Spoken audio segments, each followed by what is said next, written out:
अस्सलाम वालेकुम। अच्छा, आज हम एक और इम्पोर्टेंट चीज़ के बारे में डिस्कस करेंगे। एक हमारे पास होता है, अक्सर हम लेयर बनाते हैं तो वो स्मार्ट ऑब्जेक्ट में कन्वर्ट हो जाती है, और दूसरा हमारे पास रेस्टराइज ऑब्जेक्ट या रेस्टराइज लेयर होती है। तो ये इन दोनों को हम डिस्कस कर लेते हैं। ये छोटे छोटे से पॉइंट्स हैं, ये मैं आपके क्लियर कर देना चाहता हूँ। सबसे पहले हम वर्क स्पेस बना लेते हैं।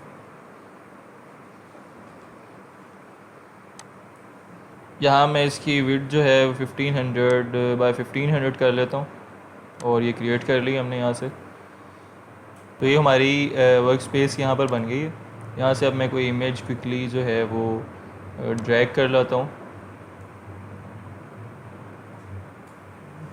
अब आप देखें कि जब भी आप बाहर से कोई इमेज लेकर आएंगे ना, जैसे अभी मैं लेकर आया हूँ ड्रैग करके, तो वो फ़ोटोशॉप उसे एक स्मार्ट ऑब्जेक्ट में कन्वर्ट कर देगी।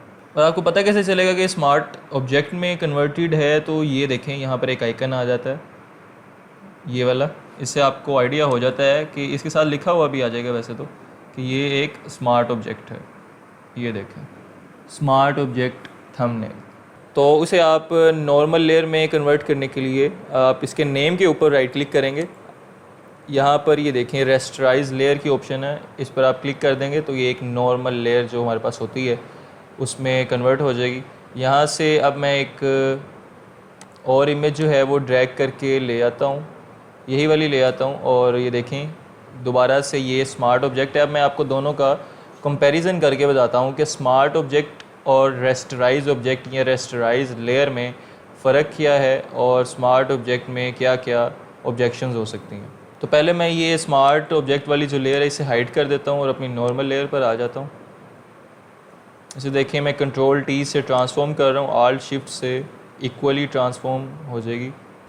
तो इसका मैंने साइज़ जो है वो स्मॉल कर दी है बिल्कुल, और अब मैं एंटर दबा दूँगा। मैंने इसका इस साइज़ जो स्मॉल कर दिया। अब मैं इसे दोबारा ज़रा बड़ा करने के लिए कंट्रोल टी दबाता हूँ, दोबारा से इसे रीसाइज़। तो ये आप इसके देखें, इसके पिक्सल्स जो हैं वो कितने आउट हो गए हैं। तो ऐसा क्यों हुआ है कि जब हमने ये ट्रांसफॉर्म किया था ऑब्जेक्ट जो स्मॉल साइज़ में, तो फ़ोटोशॉप ने ऑटोमेटिकली उसके पिक्सल्स जो हैं वो स्मॉल साइज़ के मुताबिक कर दिए थे। तो अब जब हमने दोबारा उसे बड़ा किया है तो ये देखें पिक्सल्स आपके सामने अभी बहुत आउट हो चुके हैं। तो अब हम आते हैं अपने स्मार्ट ऑब्जेक्ट की तरफ, जिसके ऊपर स्मार्ट ऑब्जेक्ट थंबनेल भी शो हो रहा है।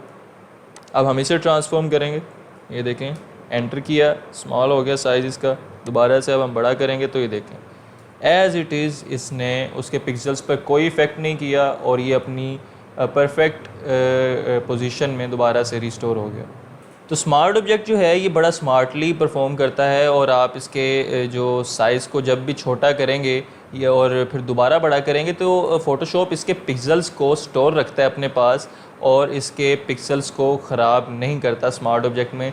जबकि दूसरा मैंने आपको नॉर्मल लेयर पे परफॉर्म करके बताया था, दिखाया था कि जब हम उसको रिड्यूस करके दोबारा से उसकी ओरिजिनल पोजीशन पर लेकर आते हैं तो वो उसके पिक्सल्स को ख़राब कर देता है, आउट कर देता है, क्योंकि फ़ोटोशॉप उसके पिक्सल्स को स्टोर नहीं करता। लेकिन यहाँ पर एक दो चीज़ें भी हैं कि यहाँ पर अगर मैं पेंट का इस्तेमाल करूँ इस लेयर पर, स्मार्ट ऑब्जेक्ट पर, तो ये यहाँ पर अप्लाई नहीं हो रहा। इसी तरह से ये रेज़र है, ये भी देखें डिज़ेबल है इसकी ऑप्शन आ रही, और ये क्लोन वगैरह, मतलब मोस्टली जो टूल्स हैं वो आप इस पर जो है अप्लाई नहीं कर सकते स्मार्ट ऑब्जेक्ट पर। तो इसका सलूशन सिंपल सा है कि जब भी आप इमेज बाइट से लेकर आते हैं तो आप उसी वक्त उसे ट्रांसफॉर्म कर लें, अपने साइज़ के मुताबिक उसे बड़ा छोटा कर लें। तो उसके बाद स्मार्ट ऑब्जेक्ट को आप राइट क्लिक करें उसके नाम पर और रेस्टराइज लेयर में कन्वर्ट कर दें, यानी वो एक नॉर्मल लेयर बन जाएगी, और फिर ये जितनी भी ऑप्शंस हैं, जितने भी टूल्स हैं, वो आप नॉर्मल लेयर पर इजीली अप्लाई कर सकते हैं। तो उम्मीद करता हूँ कि आपको स्मार्ट ऑब्जेक्ट और नॉर्मल लेयर या रेस्टराइज लेयर की समझ आ गई होगी। अल्लाह हाफ़िज़।